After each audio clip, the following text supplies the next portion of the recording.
without sponsors, we would not be able to bring this event to you at no charge. So Paul, can you please introduce yourself and tell us about your purpose-driven leadership? Thanks.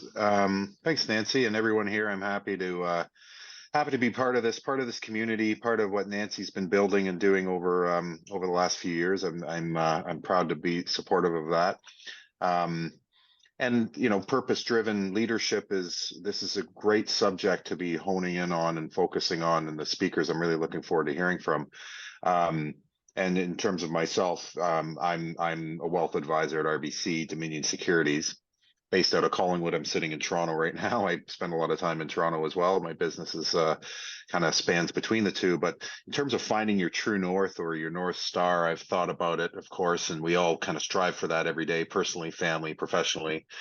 And they say you don't work a day in your life if you've sort of found that. So I ran a number of trading desks at BMO for a long time, and made the switch into wealth management 4 or so years ago. And to be able to make that change to help people directly by positive impact, and helping clients structure and plan and manage their investments and sleep at night at the end of the day. So I'm proud to champion events like this and be part of this community. Thanks, Nancy. Paul has been a gem, and of course he's got all the credentials, all the experience. But of course, the thing I love to champion Paul for is everybody listening? He was the first junior international snowboarding champ. And to me, that's pretty significant, because how old were you, 16? 16, yeah, in 1994. There you go. And celebrated with gin afterwards, and he hasn't had gin since then. So I'll take his share. So thanks, Paul, it's been great to work with you. Over to Libby and Rosa. Please tell us about Royal LePage and what you're up to. Thank you. Thank you for the opportunity. And that's a hard act to follow. Unfortunately, I don't have any accolades like that I can bring to the table. But we do love what we do, both of us. And Royal LePage is a very old company. It's been across Canada, and it's been in existence since 1913. So we're proud to be Royal LePage agents. And, I think loving what you do, I think Paul touched on that, is very important. I loved what I did before. I was at St. Clement's School and had the good fortune to be head of the junior school, as well as a teacher before that.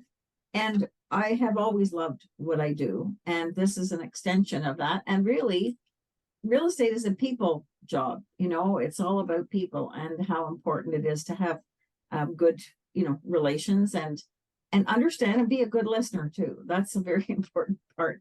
It certainly was at the school, and it is in real estate. I feel that my purpose is to continue to be part of a community that cares. And Nancy knows that, because she's living here now in our community in Picton and the county. And it is a caring community, and it's a very wonderful spot, as was St. Clement's School, a very caring community. So it's an extension of that for me. And I really like to try to help clients transition to different locations or different states through different stages of their lives, and to be there for them at every step of the way. It's all about people putting a lot of trust in you. And when you're selling their most expensive asset, it's very important that there's a lot of trust. So I feel very honored to be able to, to be in the role that I'm in.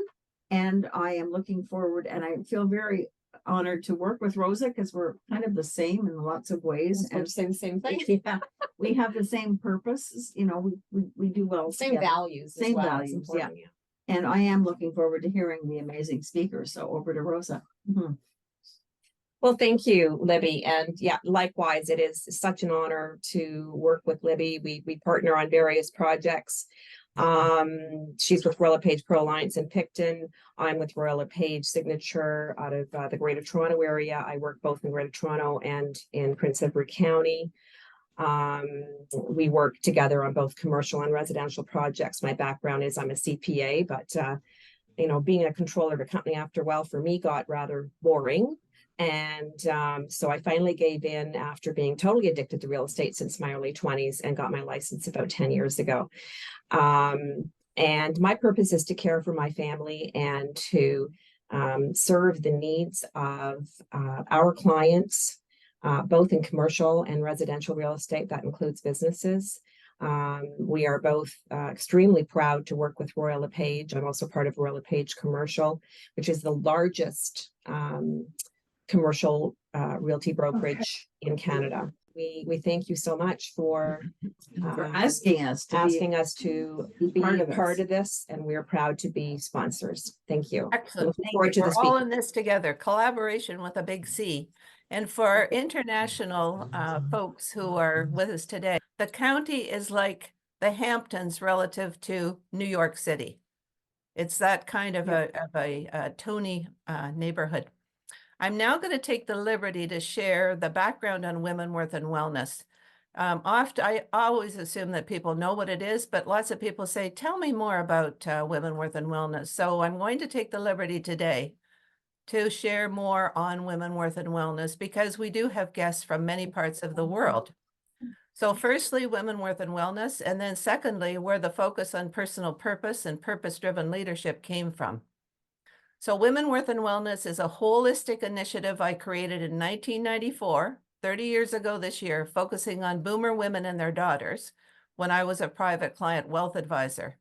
Many of my clients were successful professional boomer women in their 30s and 40s who, in addition to their careers, had a disproportionate amount of responsibility for the health and wellness of their families and themselves. Many women then were just getting serious about investing in wealth management, but also facing many challenges personally, as women are usually the go-to person in a family responsible for the family's health and well-being. Many of these women at that time, like me, were just going through menopause.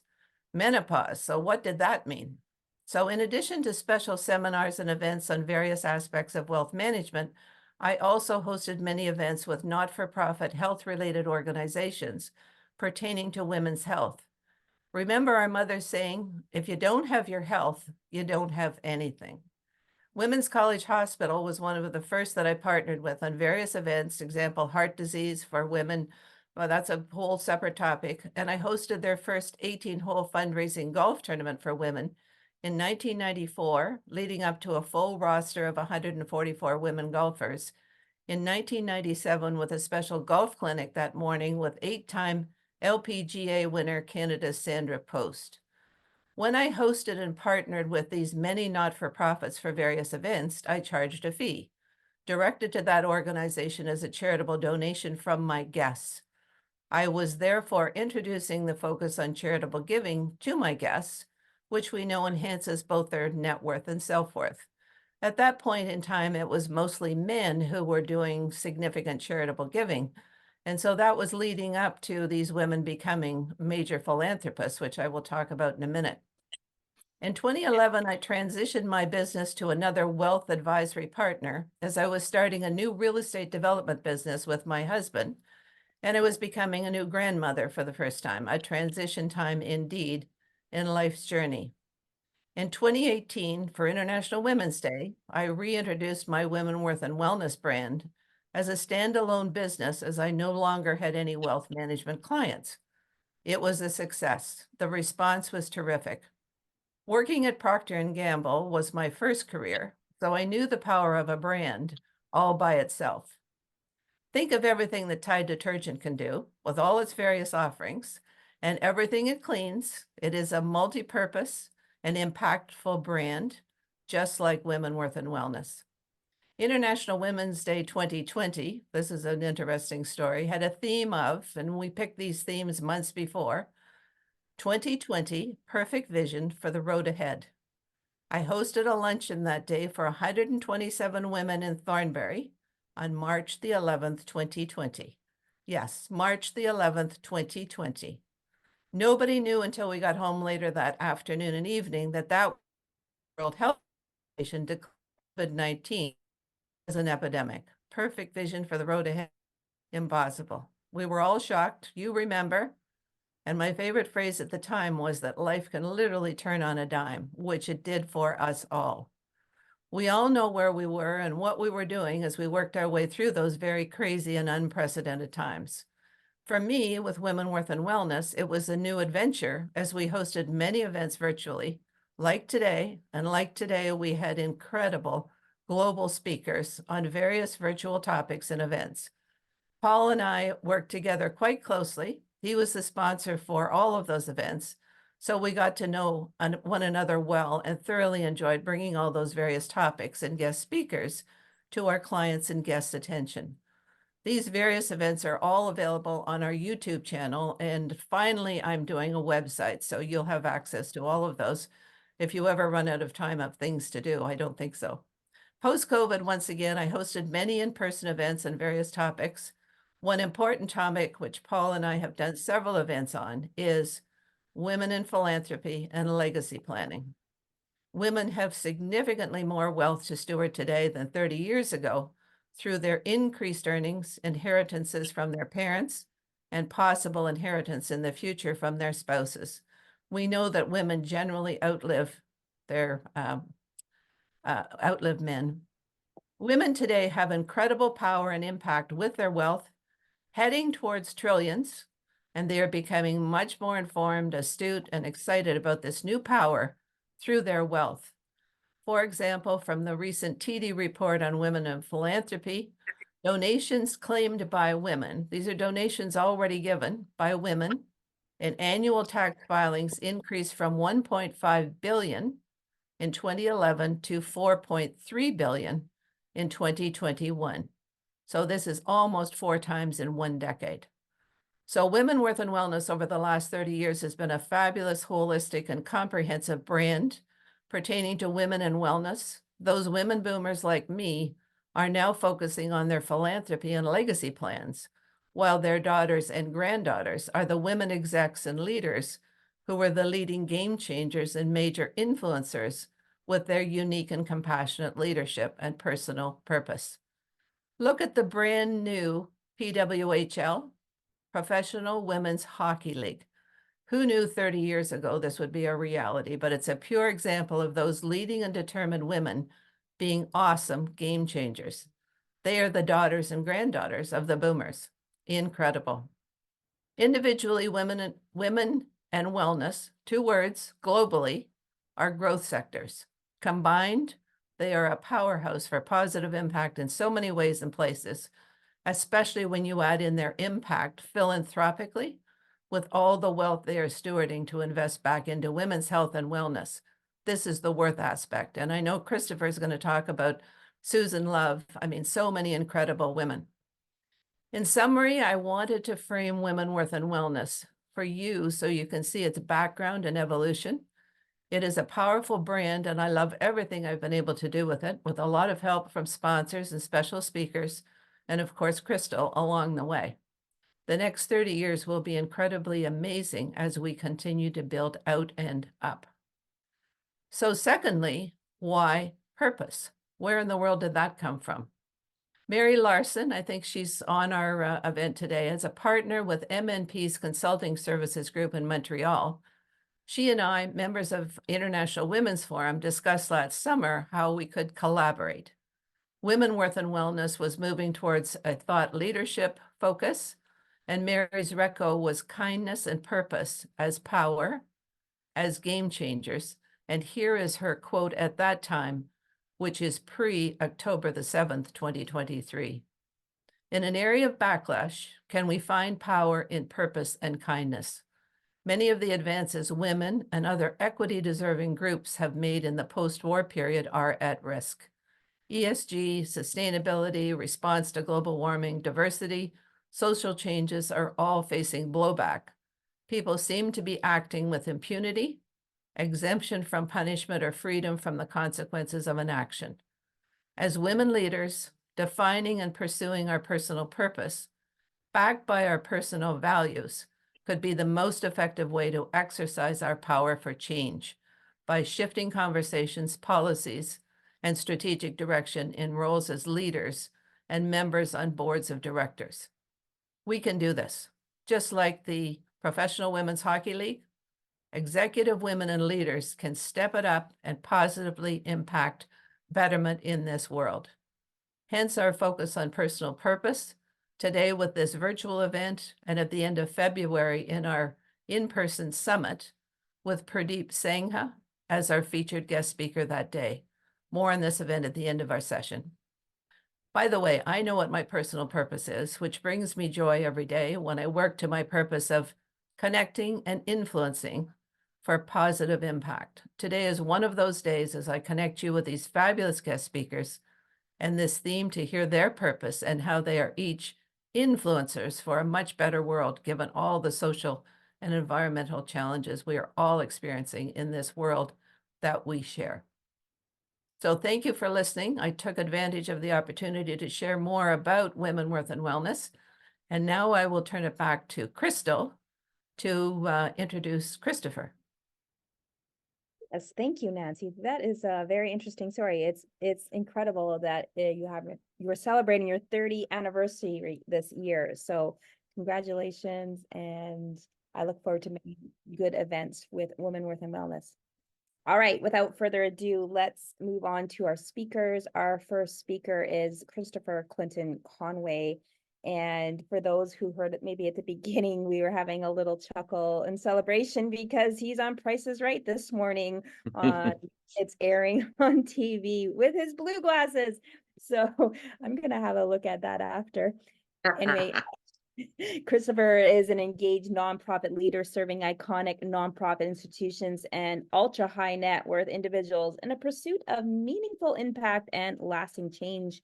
So he launched his career assisting former US President Jimmy Carter and First Lady Rosalind Carter, and helped create an initiative, a global health agenda, and won the Nobel Peace Prize in 2002. So we're very honored to have you here with us today, Christopher. Please. Thank you. Thank you. I'm thrilled to be here. Nancy referenced the big C, and I thought she was going to say Christopher Clinton Conway, but she said collaboration, which I'll take that too. I am thrilled to talk about my experiences. I've had a very unique career.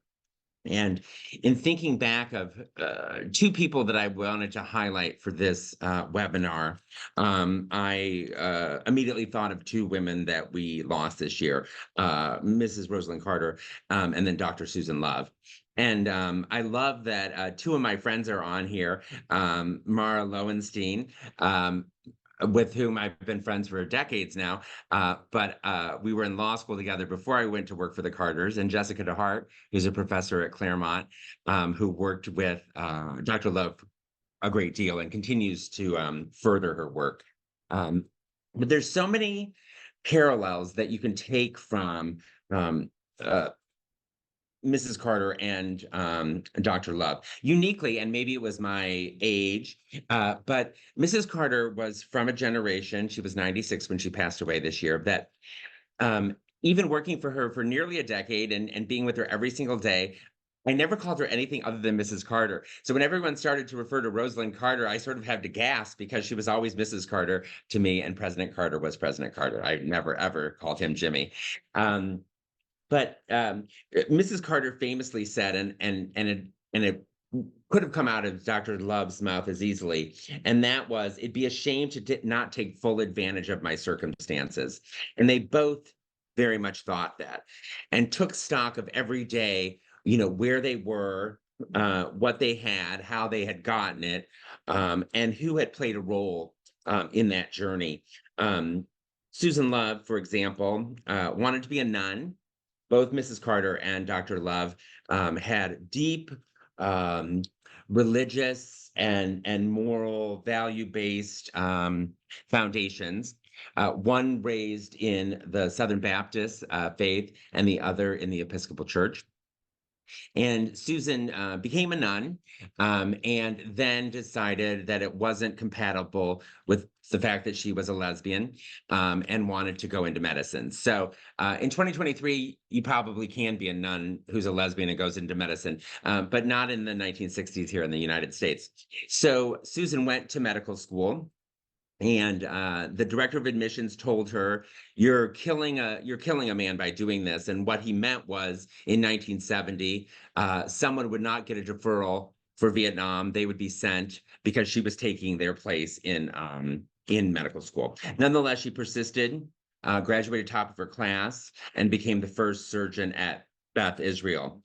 Mrs. Carter, on the other hand, was unique. She was 20 years younger or older, sorry, than Dr. Love.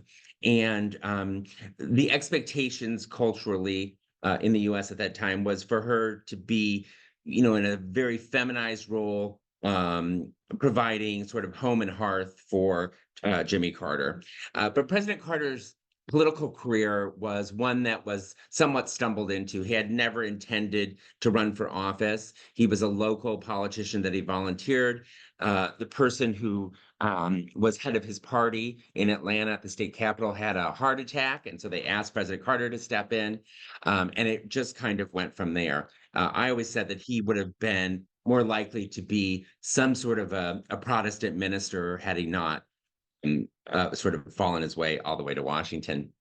But Mrs. Carter was, truly as the term is overused, but she was truly a steel magnolia, a beautiful woman who had tremendous power and believed in things and never compromised with President Carter.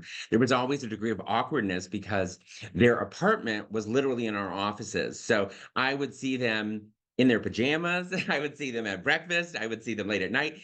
And so, it blurred some of the personal and professional lines.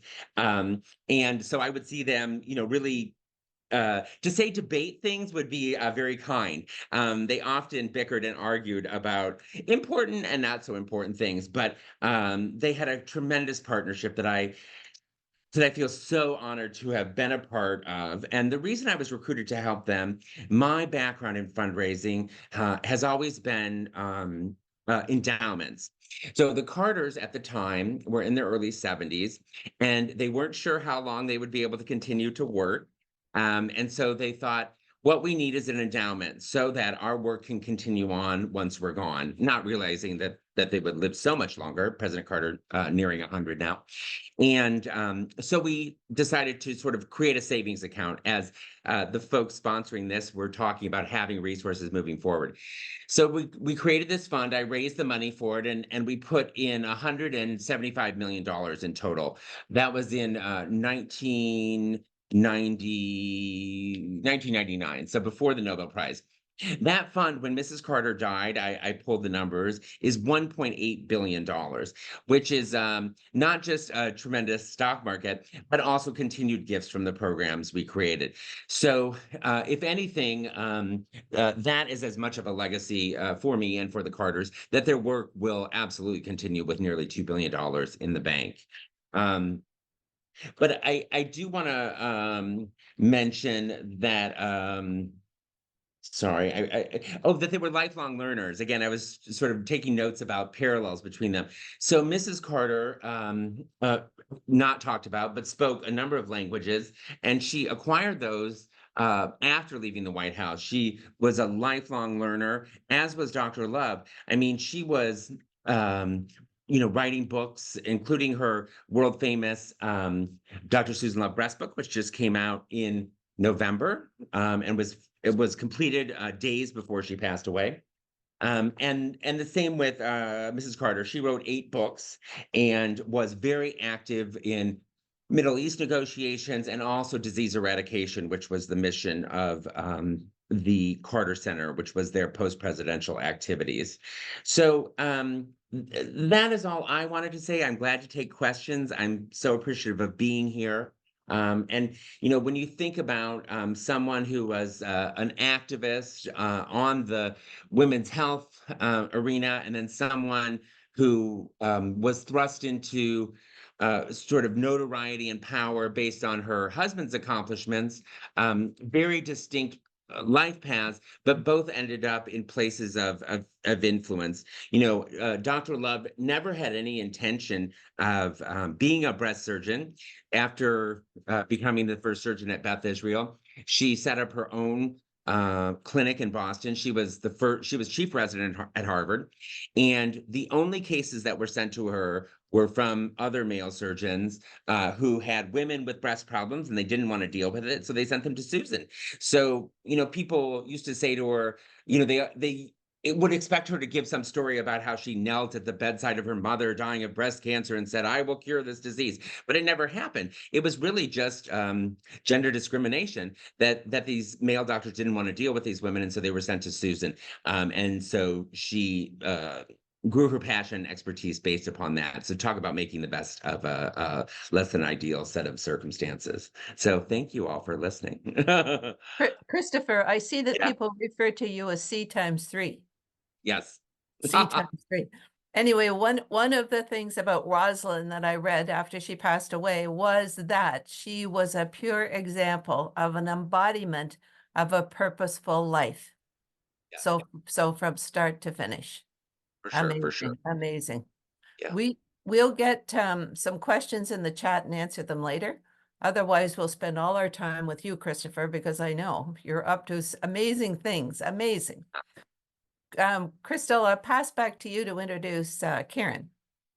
Yes, thank you so much, Christopher. That is very exciting. I look forward to knowing more. All right, our next speaker, Karen Kearney, CEO of Kearney and Company. This is a global fundraising consulting firm. She really believes that people are the greatest asset to an organization. Her empathic approach, strategic thinking, and engaging leadership style has enabled her to shape clients' ambitions, strategies, and successfully deliver sustainable fundraising campaigns and new models of income generation across the globe. So we are very excited to have her come from across the globe in Scotland. Karen, could you join us online? Thank you, Crystal. And I should also say, for those of you who have not been on one of the webinars before, I'm based in Glasgow in Scotland, but I'm also a Canadian citizen and spent 20 years in Canada. And the 2 degrees of separation that I'm sure we could all find among this group that Nancy and I paths crossed a few times, and then we had a period where we were not connected and then reconnected. And so one of the first fundraising jobs I had at the Women's Legal Education and Action Fund, Nancy was involved there in fundraising and connecting others.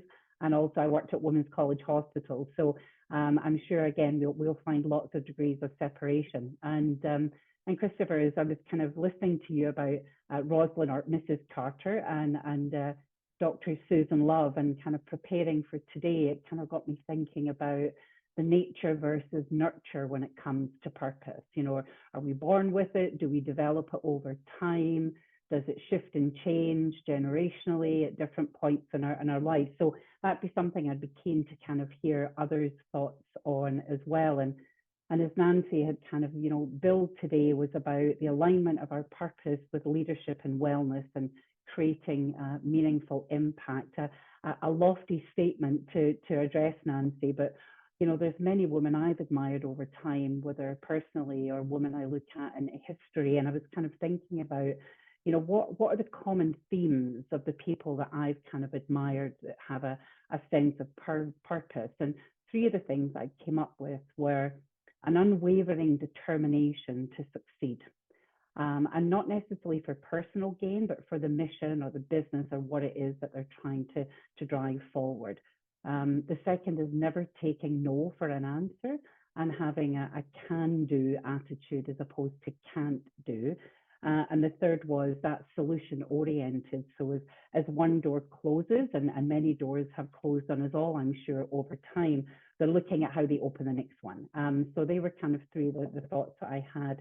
And there's been many women who've been pivotal trailblazers and on the front lines of, you know, important discoveries. And we've just heard about the amazing career of Dr. Love and some of the, you know, the greatest kind of purposeful leaders or philanthropists or activists have paved the way for where we are today. And 3 kind of Canadian examples that I was thinking, and Nancy, you know, I've mentioned Nellie McClung, and the poster is hanging still behind you on your wall. And Nellie was one of the famous 5 who her efforts led to Manitoba becoming the first province to grant women the right to vote in 1916. And when I worked at LEAF, that was a lot of the fundraising we did was around the famous 5 and Persons Day, when women in Canada were given the right to vote. But she was also, which I didn't realize when I was doing a bit more research on her, the first female director of the Board of Governors of the CBC. And then Doris Anderson, who was a longtime editor of Chatelaine magazine. And I worked with Doris as well when I was at Leaf and was very much involved in the Royal Commission on the Status of Women. And Judy Erla, who was the first woman to be the minister responsible for the status of women. And I also had the privilege of working with Judy, who was the co-chair of our fundraising campaign at Leaf, along with John Tory at the time. And Judy had a great quote about purpose. And she said, when you find your purpose and passion, it doesn't matter how many hours you work, how much money you make. You love what you're doing and what you're learning.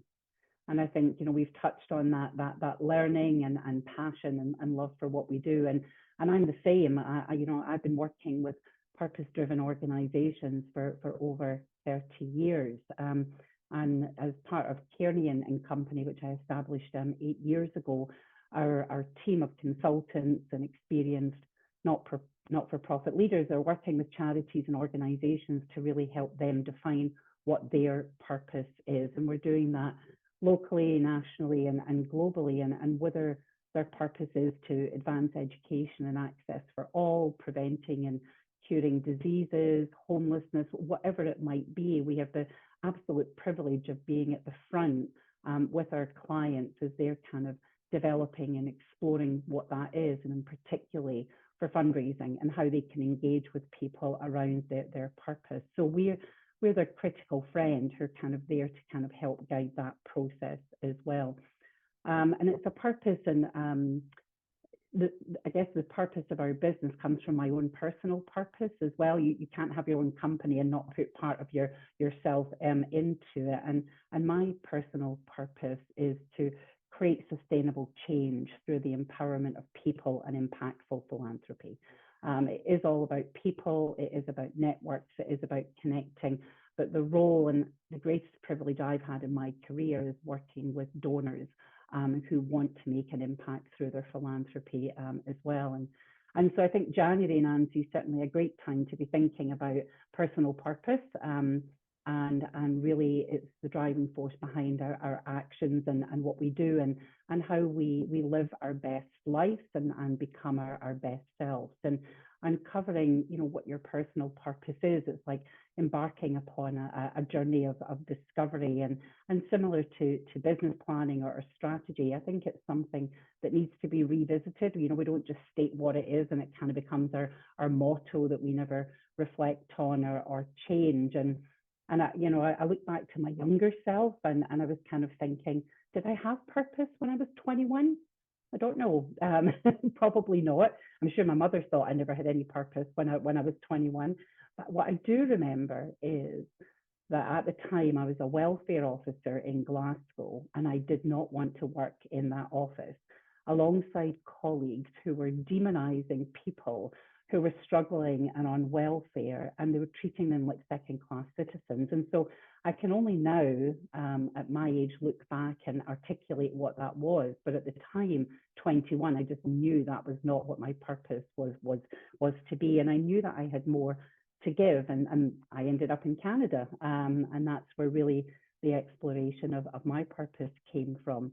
And I'm also an executive coach, and again, have the privilege of working with people who are looking to discover their own personal purposes as well, and why we do and say what we do, the impact we have on others, the impact others have on us. And I'm sure over time we've all done the personality test, whether it's Myers-Briggs or 16 personalities, and I think when we do that, there's certain things that jump out about us. And the greatest thing I've learned being a coach is the power to reflect upon my purpose and to continually revisit that and rethink at that, and looking for those patterns. And so I was thinking about what are some of the questions that we maybe need to be asking ourselves when we're thinking about our purpose. And I thought, what are our priorities? Like, what are your priorities?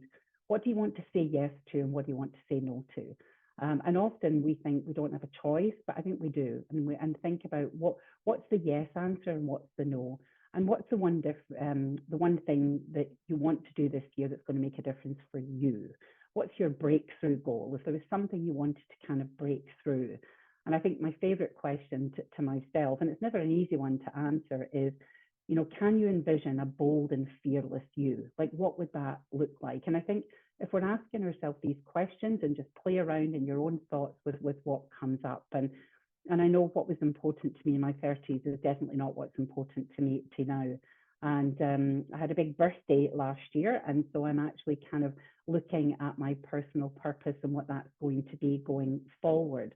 And I'm actually doing an interesting research project at the moment with a colleague from the University of Cambridge around recruitment, and recruitment in particular for fundraisers, and looking at the research and what attracts people to roles. And values and purpose continues to come up generationally. It's higher at different points in people's lives, but it's absolutely there throughout the whole recruitment cycle. And so it was kind of interesting to understand what that actually means for people at different points at their lives. So as I said, I'm embarking on my own journey, and I just kind of wanted to leave you with some kind of questions that I'm asking myself that you might also find helpful, and start to kind of, you know, either build or refine or reflect on your purpose. So I'm asking myself, what is most important to me and what inspires me? What scares me and what excites me? And what would I like others to say about me when I'm no longer here? What's the legacy that I want to have? And who are the people that I want to affect? So they're just some of the things that I'm kind of asking myself at the moment. And I'll just leave with a final quote that I just saw the other day, and I think it was Oprah that said it, which says, "Follow your passion; it will lead to your purpose." Thank you, Crystal. Karen, you're the best. Words of wisdom to the max. Really, really, really special. Really special. Thank you so much. You're always a gem. And I'm looking forward to you coming to visit Canada the beginning of June. And I have to get some things organized so that we can share more of you with more of us. And we can maybe have some of that gin that Paul doesn't want. Lots of it, lots of it. Christopher, I wanted to mention that the CEO of Habitat for Humanity in Canada is on this event. So she may be reaching out to you at some point. I know she'll be impressed with everything that you had to say. But great. Karen, again, back to you. So amazing, so fabulous. And as the saying goes, none of us gets out of here alive. So between now and then, you know, what is our purpose and how can we maximize it and really, you know, step it up and make that difference that we all know that we can. So thank you again. Crystal, I'll turn it back to you to introduce Coro, another amazing speaker with lots of ideas and inspiration and illumination. 100%. I love what you said, Karen, as if we follow our passion, it'll lead to our purpose. And how true is that? So without further ado, our last speaker of today is Cora Strandberg, and she has over 30 years of experience in helping businesses become a force for good. And most currently, she's in her role of the chair of the Canadian Purpose Economy Project. How fitting for this seminar, which she will tell you about. And she specializes in helping business, corporate boards, governments, and industry associations create organizational pathways to a sustainable future. Such an amazing topic. So Cora, please join us online. Well, thank you so much for this amazing opportunity. And I really want to appreciate all of you for taking out some time out of your day to reflect on these essential questions for humanity as I would see it. And each one of you, by taking this one small action at the beginning of a new year, really gives me hope for you know, what's ahead for Canada and the world overall. And Nancy, congratulations to you on your 30th anniversary. So I just thought I'd sort of kick off with my own personal purpose as well, which is to uplift and connect people and business for a better world. So that's how I try to show up at my personal best every day. I'm going to start off by sort of shifting the conversation a little bit from the individual to businesses and perhaps organizations overall. I am going to use the language of business because as the chair of the Canadian Purpose Economy Project, that's the nature of my work, but you could swap out business for organization. And I suspect you could swap out organization for the individual, but let's try and see how it goes. So I'm going to define a social purpose business, which is a business whose enduring reason for being is to create a better world. It's a business that is profitably solving the problems of people and planet without creating harm to either. This social purpose business then has its social purpose as its North Star, and it uses that to guide everyday decisions.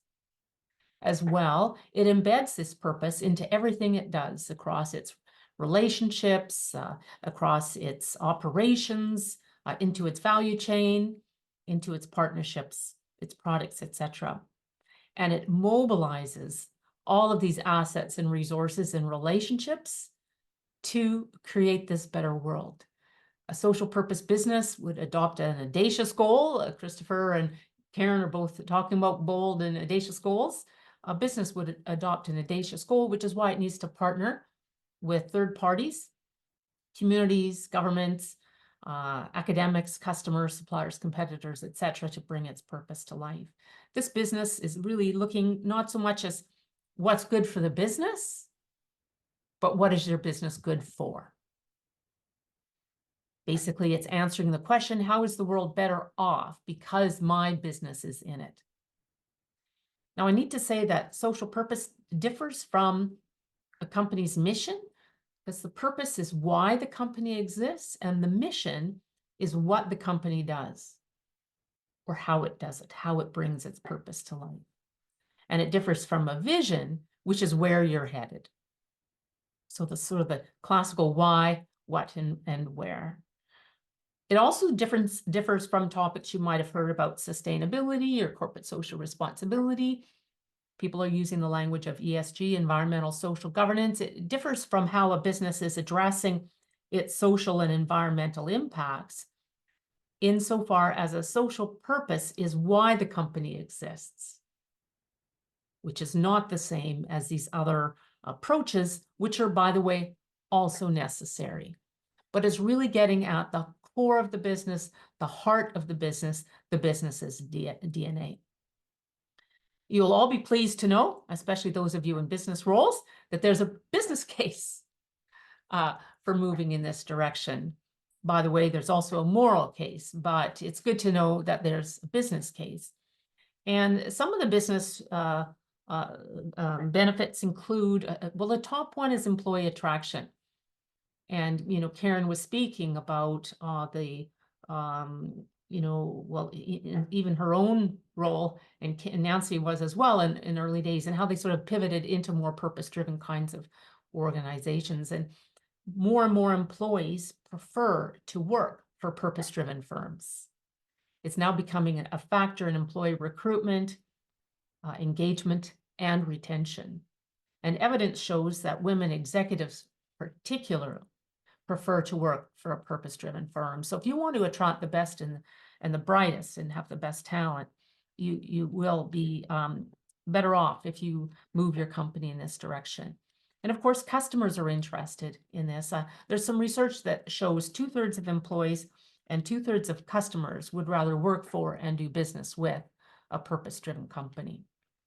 There's a Canadian study, which I find quite compelling, that says 76% of Canadians expect brands to solve society's problems, to be a visionary, to be a problem solver, to be a force in shaping the culture, and to be a safety net and be a collaborator. These are the values that Canadians want businesses to uphold.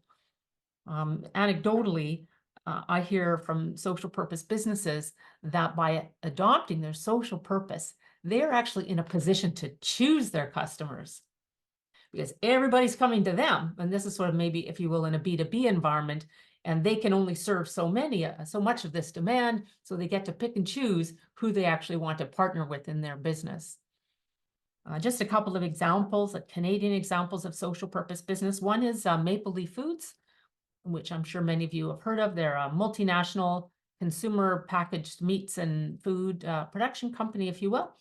Their social purpose is to raise the good in food.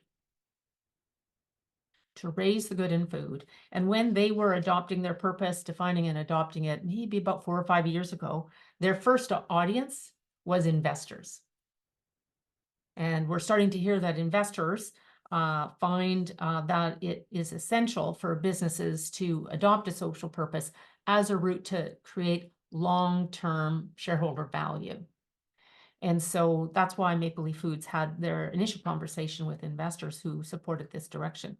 After adopting their purpose, they then adopted a vision to be the most sustainable protein company in the world, still offering meat products, but now they see the trend towards protein, plant-based foods and other type of non-meat foods, and they're moving into those production areas. And because they have a social purpose, they are able to acquire niche brands in the protein area. And so they're now going through a process of acquiring these other purpose-driven brands that want to be bought up by this company because of this company's social purpose, evidence of a value proposition in an M&A kind of environment. And maybe I'll mention an M&A firm for that matter, Baker Tilly Corporate Finance. Baker Tilly is a global company. Baker Tilly Corporate Finance is one of their, if you will, subsidiary companies in Canada. And a few years ago, they adopted a social purpose. So think they're an M&A firm. They adopted a social purpose. Let's see if I can recall it off the top of my head. To unlock the potential, unlock the social and economic potential of business in transition. Business in transition. So what's the social potential, not just the economic potential of business in transition? And so they're working on that. They find that they are attracting customers because of that value proposition. They're able to say, this is our social purpose. We believe that your business would be better off in an M&A environment if you too had a social purpose as well. And they are introducing their clients to this concept. And another example is a printing firm, Hemlock Printers. As a printing company, their social purpose is basically to help protect the health of the world's forests. Printing company uses paper. And what they're doing to bring their purpose to life is they have a proprietary program by which they help their customers use printing paper, which is effectively tree-free of a sort, and also reduces the carbon emissions of the paper because it's recycled paper content or other types, and has lower emissions. And they're planning to make their proprietary program available to the entire printing industry in North America as their impact, as what they can do to protect the health of the world's forests. Those are just some examples. And now I'm going to say a little bit about how we're taking this to scale in Canada. Good idea, Coral. Those are 3 companies. How are we ever going to get to a place where social purpose business becomes mainstream? How can we get there? Well, one way we can get there is by inspiring all of you. If you are in business roles, or even as consumers, as investors, as employees, talk about this idea of social purpose business with those you know, and perhaps introduce them to my organization and we can plug them in. So my organization is the Canadian Purpose Economy Project, which is an initiative with a vision that by 2030, 1/4 of Canadian business will have a social purpose as the reason they exist. 1, 2, they will be implementing it authentically, emphasis on authentically, and collaborating with others to realize it. Collaboration is essential. So that's our vision. And we chose 25% because we believe that that's the number that we need to hit by which it then becomes mainstream. We will have created a tipping point and social purpose then becomes the default in business. And over a course of 3 or 4 years, we consulted Canadians, especially businesses and governments, on what would be the levers of change we would need to activate in Canada to create this enabling environment by which social purpose becomes the norm.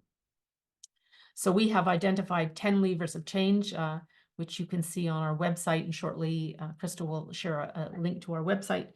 But include engaging investors on this idea of supporting investors to understand the purpose of the companies that they're invested in. Because we think that investors are actually not asking that question. We think investors don't know the purpose of the companies they're invested in. And arguably, they're directing their capital to those companies to help them grow their purpose. And so we think that there's a bit of a fiduciary gap or a strategic gap in sort of the investor due diligence protocol. So we have investor purpose due diligence guidelines, which we're making available to asset managers so they could understand the purpose of the firms they're invested in and start to have conversations with them about, does the board have oversight? Is it embedded in strategy? Are there incentives against it, etc.? Another lever of change, so that's investors. A second lever of change is boards. And if any of you are on boards of directors or know those who are, you might want to check this out next time you look at your governance documents, if you ever do. But anyways, those documents that sit on your website somewhere, governance documents. So we're encouraging boards of directors to have oversight of the company's purpose or oversight of the organization's purpose, which most boards don't do. They have oversight of the company's financial performance or their strategy or the risks and other things, but oftentimes their terms of reference of the board fail to mention that the board has oversight of the purpose, because that's where everything then falls under. So we're creating governance guidelines for boards, and we're issuing the first Canadian state of purpose governance in Canada. Study we've conducted, we'll be publishing that in a couple of months. That's the second. The third lever of change is accountants. And we are working with the accounting industry to create guidelines for companies to disclose progress on their purpose. There are no guidelines for this anywhere. So we've commissioned some research and we've identified 4 first mover companies that have disclosures that do disclose. And we are working with them to help them start to create best practices in Canada so that we can then have second movers and third movers, etc. Another lever of change is associations. One way we have in mind to get the word out about social purpose business is to find associations. So if you could think of professional associations that you're members of, or industry or trade associations where you're a member, perhaps you could introduce us. We'd love to make a presentation to associations and their membership. Because if through trade groups, professional groups, we can speak to members about social purpose business, we think that that will create more demand for their membership to become social purpose driven, to the point that maybe eventually the whole sector could be purpose driven. The whole profession could be purpose driven. And this is what is the potential of introducing this idea of social purpose to associational membership. Just one example of a partnership we have is with Family Enterprise Canada. And they have this year prioritized social purpose business education for their members, because they believe that family-owned businesses, if they had a social purpose, they would be able to retain the next generation in the business as leaders, and not to mention grow their own business as a force for good, as a social purpose business. So those are some opportunities, some of the 10 levers of change. One final one that we have is called the CEO Call to Purpose. Maybe Crystal could drop that in the chat. We're inviting CEOs of Canadian businesses to endorse a call to action to businesses in Canada to become purpose-driven, and it's co-authored by 6 leading purpose-driven companies in Canada. Of course, Maple Leaf Foods, TELUS, Cooperators, Rio Tinto, Lafarge Canada, etc. They co-authored this call to other peers to adopt a social purpose as well. You can go onto our website and endorse that. If you are a CEO of a purpose-driven business, you can also go in there and just endorse it as an individual. So it'd be great if all of you went into this as one action you would do today. But basically what we're hoping to do in Canada is to create a Canadian model. Boards, investors, reports, associations, business schools, etc. Create a Canadian model that then can be exported globally. And so maybe by 2035, this could become a global movement. That's how we see it. Just a couple of things that you might want to take away, some further actions. You can see how these levers could, hopefully see how these levers could change the economy. And if you're interested in any of these levers and want to get involved with them, reach out and let me know. You could join the social purpose community by signing up for our newsletters, and you will that way hear about events and developments in the social purpose community. And please get businesses to become engaged, and I'm happy to put them on a good path for that. We're not consultants at the Canadian Purpose Economy Project, but we could refer to other consultants. And basically, what we start to realize is that this concept of social purpose, I've been talking about businesses, but really it can permeate all facets of life. Now that I'm thinking about social purpose, I can't stop thinking about it. I find that it could apply to anything you do.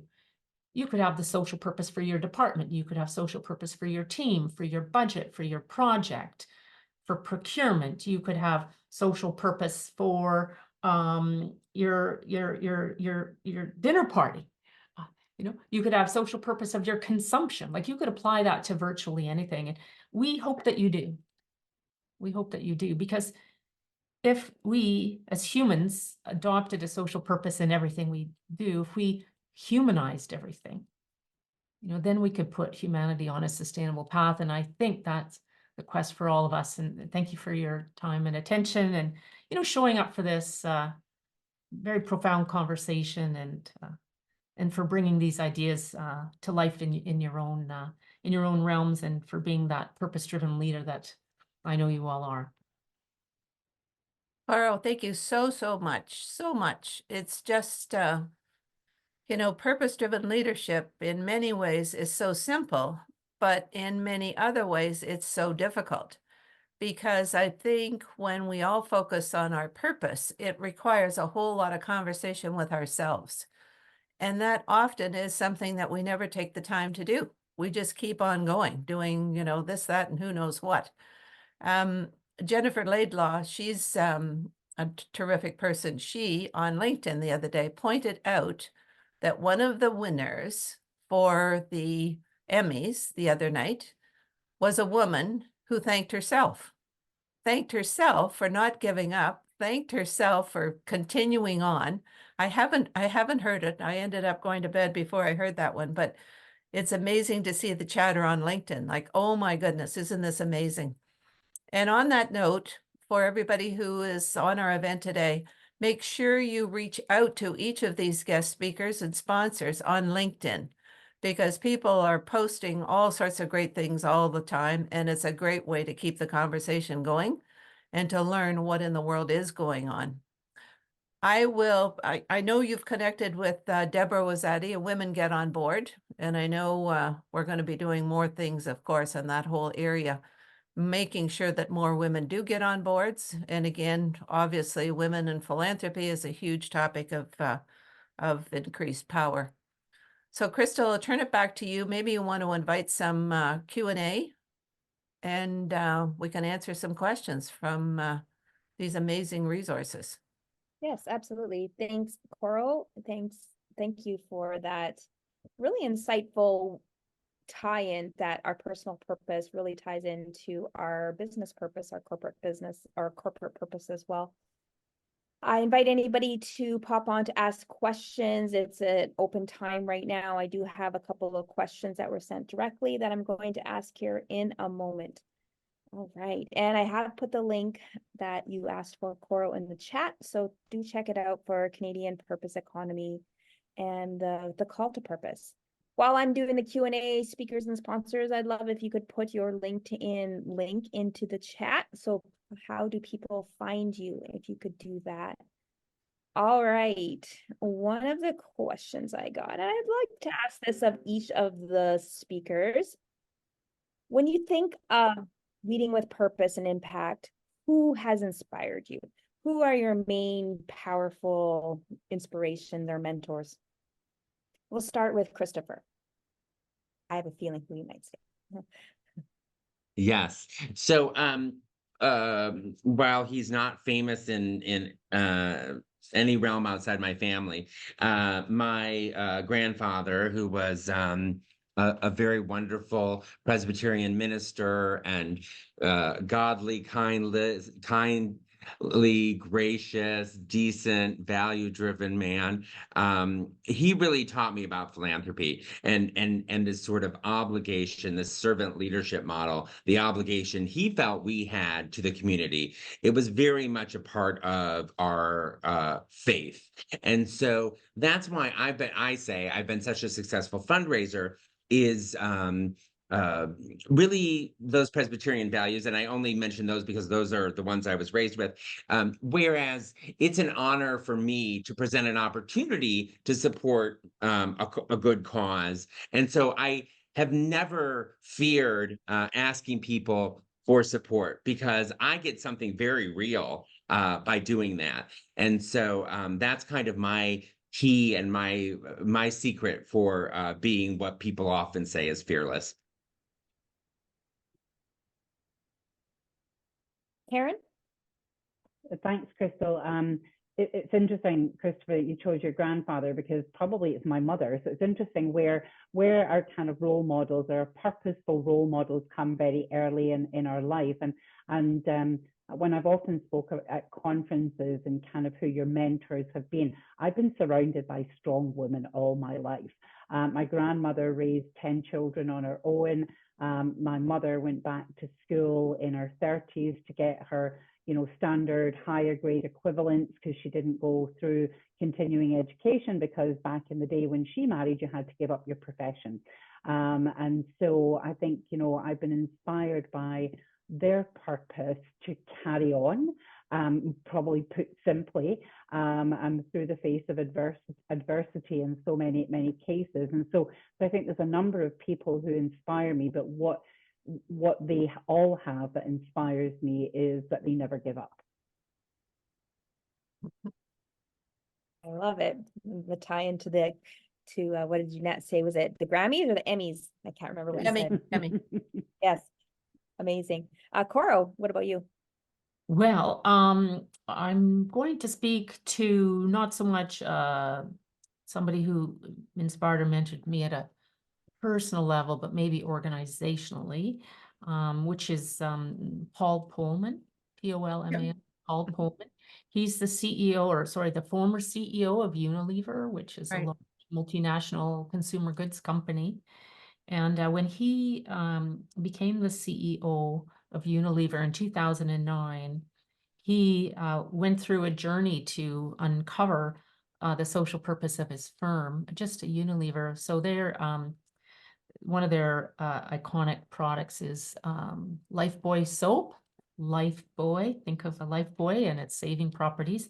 And one of the founders of Unilever invented that product at a time in the 1800s when sanitation was an issue. And so encouraging people to wash their hands with soap was the thing.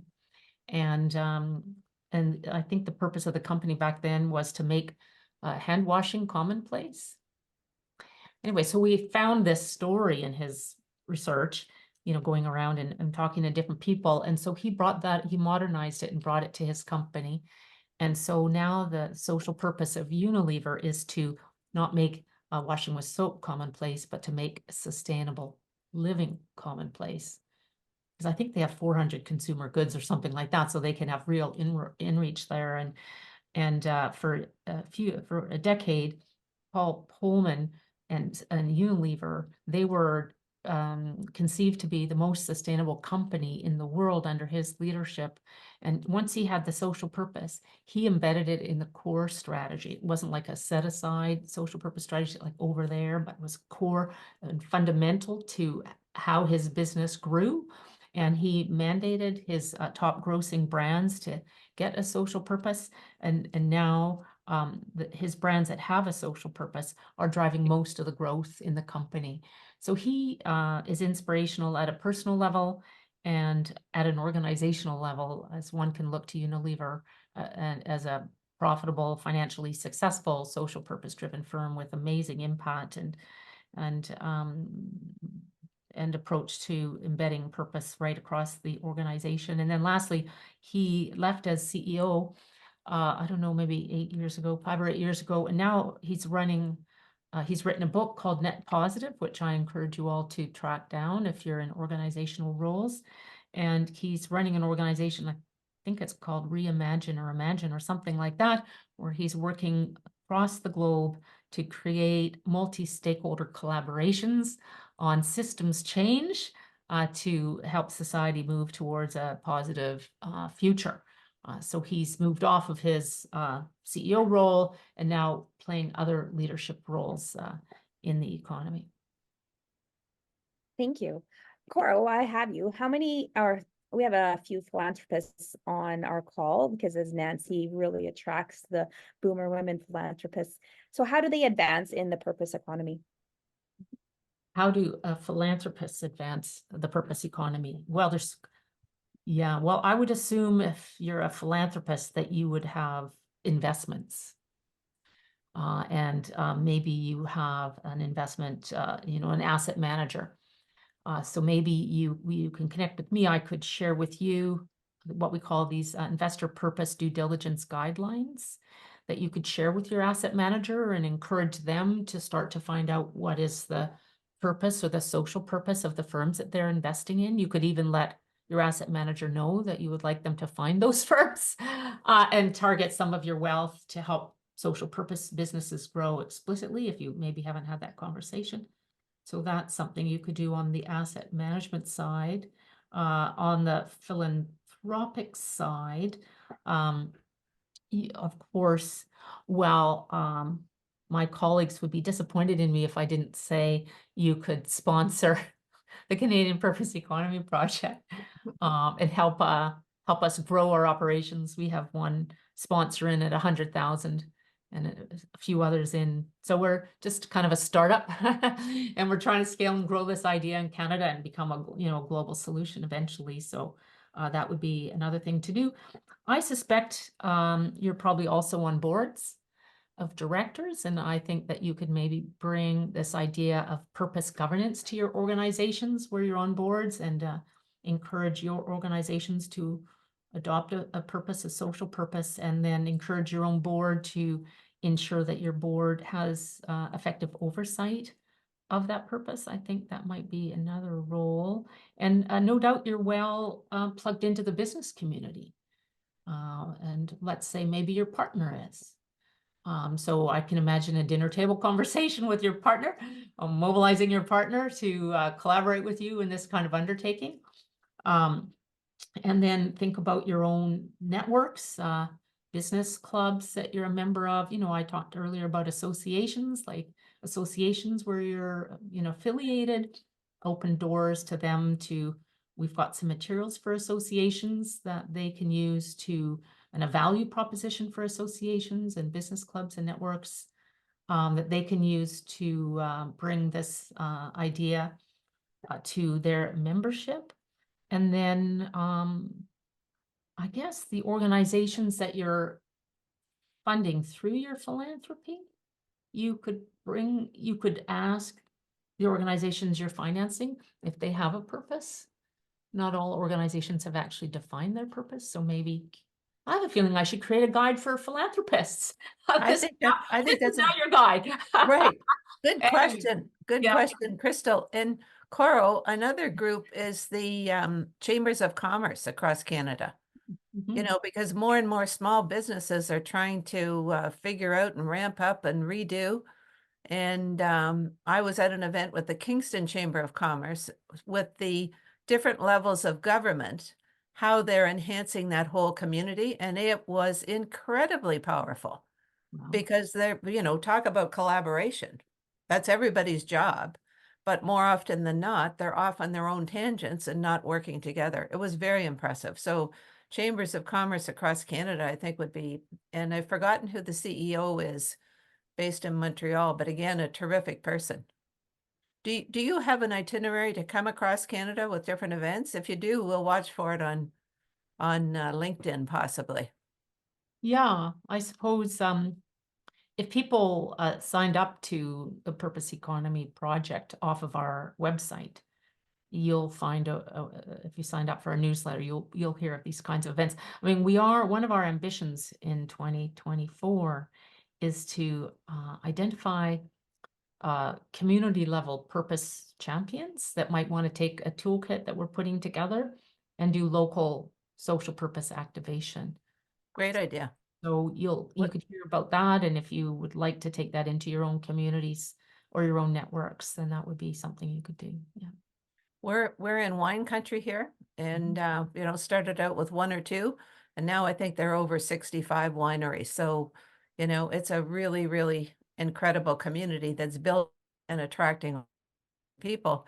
But I moved from one community, Southern Georgian Bay in Ontario, here to this community, and we started the Institute of Southern Georgian Bay. I know that group would love to know if you're going to be in that area, and something similar is happening here. It's all about placemaking, and everything we're talking about and everything we're all trying to do is all about betterment and empowerment for betterment. Yeah. Crystal, any other questions? I just have a comment, Doritha, I'm not sure if I'm saying your name right. Thank you for sharing. She's stepping into the next chapter of her life and spending the day closing in and focusing on vision and purpose, especially as a breast cancer survivor. So what a perfect time to do that. What is your purpose? And that we made her day so she can move forward with her passion. And so that's what it's all about. Thank you for sharing. We also have Catherine has her hand up. Unmute yourself, Catherine, and ask your question. Thank you so much. Thank you, everybody, for the panel. It's been fantastic. I'm wondering to all the speakers, do you see companies investing in their employees' personal purpose, identifying their personal purpose, and actually supporting them through that, as opposed to making companies' purposes almost their employees' purpose? Do you see any companies actually investing in helping them identify their personal purpose and then supporting them through that and everybody collaborating through that? I don't know if that made sense, but it did. Feel free to Maybe. answer. Yeah, I was just gonna say, living in California, I think it's probably the world epicenter for investing in employees. And so I see it a lot. I personally live in Los Angeles, and so a lot of entertainment companies, especially coming out of COVID, where a great deal of flexibility was introduced, right? So the ability to allow people to, take care of their physical and mental health during the workday. And yeah, I would even tap Jessica maybe to talk about it, being that she works for a world-class university here in Southern California. Yeah, I'm happy to talk about it. A massive difference in well-being. And I think as a woman, taboo, you weren't allowed to, it was cool to not sleep and cool to not take care of yourself, but that's really changing. And I am a part of a university and I'm a part of larger organizations, and I'm seeing it more. I'm hoping it's not just in Pennsylvania, but talking to my colleagues and even in different countries, I do feel like there's that upswing of employee, not just health, but employee well-being. And I think organizations and corporations more and more are seeing that if your employees are happy and they're well, I think we talked about it earlier, as well. So thank Jessica. you, Chris. Jessica, you're breaking up a little bit. Can you put your contact info in the chat so we know where you are? Because absolutely, And maybe even a sentence or two about what your key message was, because we heard a little bit of it, but not all of it, Jessica. So just a message or two in the chat. And I might just answer that question also, which is, I am seeing some leading companies do it. Unilever for sure. I was following their efforts for some time. I think they put all their management, like some tiers, this is what I found anyways. Maybe they've gone further. So I followed them here. So levels of management, maybe 3 levels down or whatnot. They had workshops where they brought together, I think, about teams of maybe 10 or something like that together with a facilitator who took the employees through a process of defining their personal purpose. And I think that the leading companies who have strong HR employee programs would definitely be going down this path as well, Catherine. Yeah. And I think, Catherine, I certainly, there's one company, I don't know if they are a global company, I don't know if they're doing this globally, as Morgan Stanley, but certainly in the UK and in Scotland. It's interesting, I'll ask my colleague there whether they would define it as social purpose, but they actually very much look at what their employees want to invest in philanthropically and how they want to engage in the community. And then the company supports that, and then they encourage others within the company to do the same. And then I touched on the research that we're doing, and I can maybe come back once we have our findings, but I think we're seeing more and more of our clients asking their employees what is important to them as part of their retention strategies. And so I think I'll go and ask them that question now, and how they can put social purpose into that. So that's something I've taken away from today, is to maybe help them even define that a little bit more, as opposed to, you know, what is it that you would like to have as an employee? Maybe ask them about their social purpose, and I can always feed that back. Perfect. Well, we're focusing on the betterment of so much as it pertains to the social world and the environmental world. Our part 2 session is at the end of February, and this is exactly what we're focusing on. It's a summit, it's 4 hours, so it's a workshop. We have a terrific guest speaker that day who's on about purpose. And coming out of that, we want to help our participants further define their purpose, but their purpose aligned with their corporate team. So putting a team together, that the team has a purpose that then ripples into a corporate purpose. Because going for leverage and making the most of everything is really the key to success. That's where the rewards come to the bottom line, but into our personal wellness. Also thinking about this topic and going back to women, worth, and wellness, when we focus on health and wealth, I think this is a mental health enhancement when we really know what our purpose is. Because if you're living your purpose, then you're feeling good about what you're working towards. So Crystal, any other questions?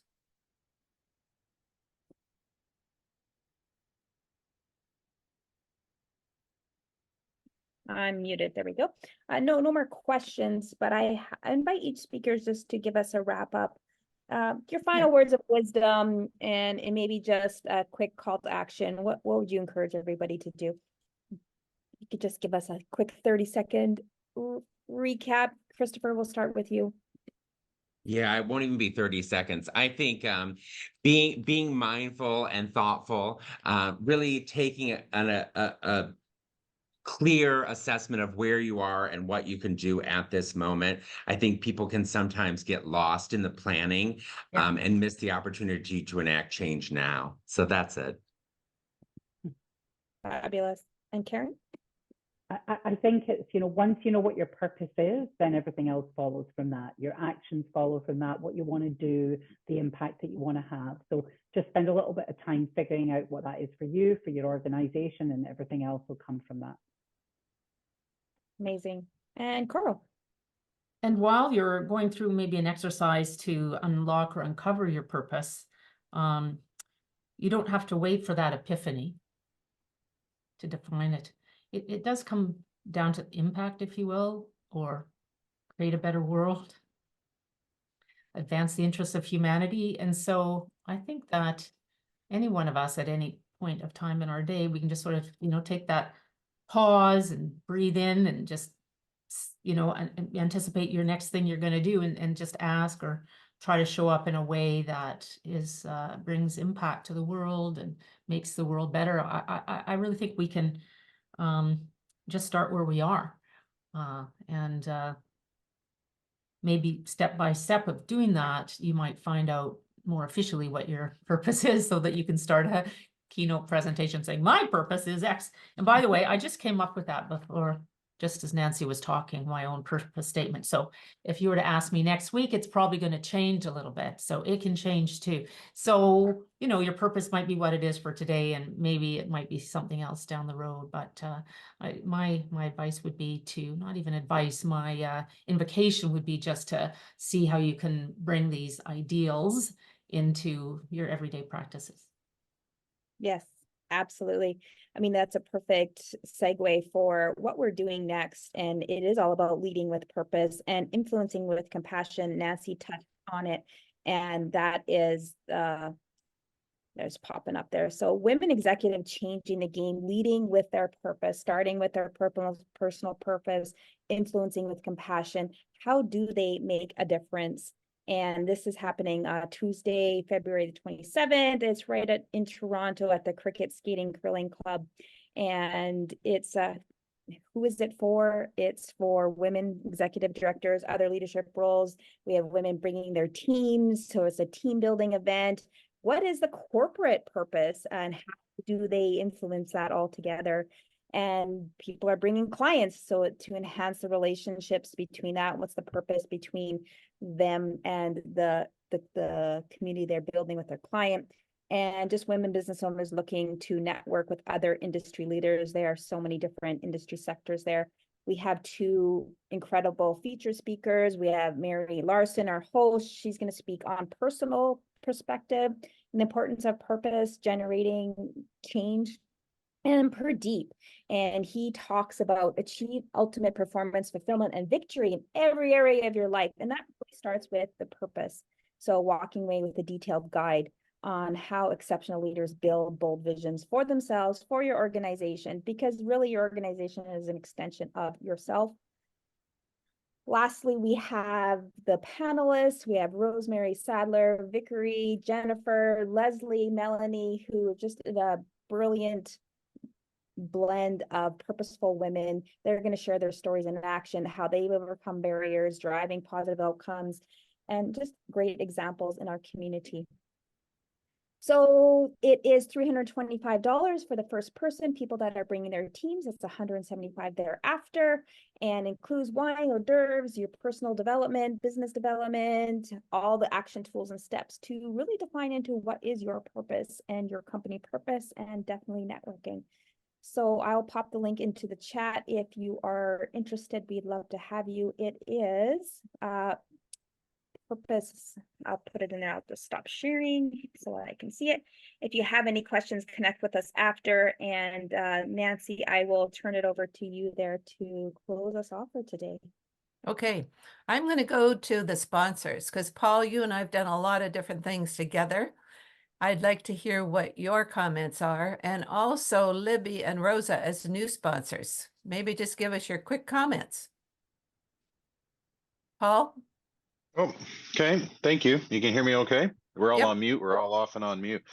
Well, that's great. It's inspiring to hear from such accomplished speakers and hear, you know, their assessment of purpose and how it applies not only personally, but, you know, through the human condition and through corporations and how it's instituted on that level, which is important. So it's great to hear from everyone. Thank you very much. Happy to be part of this. And I know you're all about humanity, so be prepared for your clients to ask you about who they're investing in and which of those companies have their social purpose defined. Libby and Rosa? Okay, There we go. Okay. thank you. Yeah, it's so inspiring to hear the talks of these people. And very encouraging, because there are wonderful people out there and we need to connect them. We need to work with them. And I feel that my family installed in me, you know, to whom much is given, Right. much is expected. And Right. that is a huge mantra for me that is so important. And there are so many of us that are so fortunate, and there are so many that are less fortunate. And a lot of people need a hand up.